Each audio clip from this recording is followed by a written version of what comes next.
1725 మే 31న జన్మించింది. తర్వాత వారి యొక్క భర్తగారైన హోల్కర్ గారు 1754లో పరపతించిన తర్వాత రాజ్యాన్ని తన చేతిలోకి తీసుకొని మరి ఘనంగా పరిపాలించిన మొట్టమొదటి మహిళ అని. ఆమె కాలంలో న్యాయం జై శ్రీరామ్. ఈ అవకాశం ఇచ్చిన ప్రజలకు అందరూ కూడా ధన్యవాదాలు.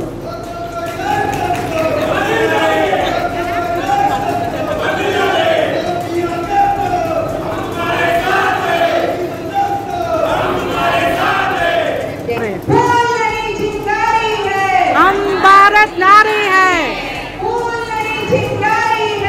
हम भारत नारी है. చల్లడము అవన్నీ మహిళల కంట్రోల్లో పెట్టింది. అంటే మీరందరూ ఆలోచించండి, దేశం ఎటువైపు నడుస్తుంది.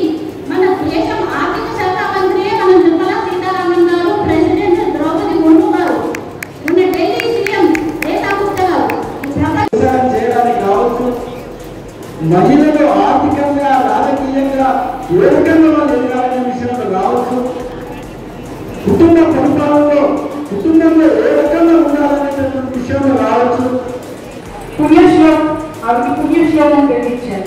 అది ఎందుకు ఇచ్చారు? అసలు ఆ పుణ్యశ్లోకం అంటే ఏంటి? ఎవరికైనా ఐడియా ఉందా? జహా ధర్మ హై వహీ న్యాయ హై और वही मेरा मार्ग है.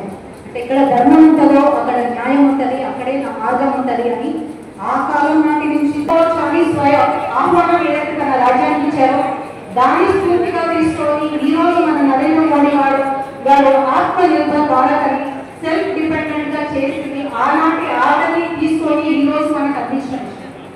ఎన్నో సెల్ఫ్ హెల్ప్ గ్రూప్స్ ఉన్నాయి. అది అప్పట్లో మహేశ్వరం సెల్స్ గురించి మాట్లాడారు, కానీ అది ఎట్లా మొదలైంది? మహేశ్వరం అనే ఊరిలో 300 మంది మహిళలతో స్టార్ట్ చేయడం జరిగింది. వాళ్ళు తర్వాత కష్టకాలంలో అప్పట్లో ఎడ్యుకేషన్ పాలసీ కూడా ఆవిడ స్టార్ట్ చేశారు.